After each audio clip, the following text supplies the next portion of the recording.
இன்றைக்கி டேஸ்டியான ரவா கேசரி எப்படி செய்கிறதுன்னு தான் பார்க்க போகிறோம். கேசரி செய்ய தேவையான இன்க்ரீடியன்ட்ஸ்: 1 டம்ளர் அளவு ரவை, அதே டம்ளரில் 1.5 டம்ளர் அளவு சர்க்கரை, முந்திரி, திராட்சை, ஏலக்காய் தூள். ஒரு பேன் எடுத்துக்கலாம். ஒரு பேனில் 2 டேபிள் ஸ்பூன் அளவு நெய் ஆட் பண்ணி முந்திரி திராட்சையை நல்லா வறுத்து எடுத்துக்கலாம்.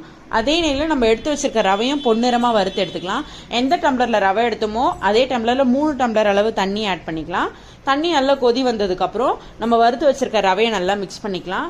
ரவை மிக்ஸ் பண்ணிவிட்டு நல்லா வெந்து வந்ததுக்கப்புறம் நம்ம எடுத்து வச்சிருக்க சுகரையும் ஆட் பண்ணிக்கலாம்.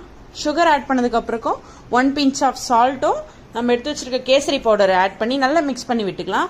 மிக்ஸ் பண்ணி விட்டதுக்கப்புறம் நம்ம எடுத்து வச்சிருக்க ஏலக்காய் தூள், வறுத்து வச்சிருக்க முந்திரி திராட்சை ஆட் பண்ணி நல்லா மிக்ஸ் பண்ணி விட்டுக்கலாம். மிக்ஸ் பண்ணதுக்கப்புறம் ஃபைனலாக 2 டேபிள் ஸ்பூன் நெய் விட்டு நல்லா மிக்ஸ் பண்ணி விட்டு கேஸ் ஸ்டவ் ஆஃப் பண்ணிடலாம்.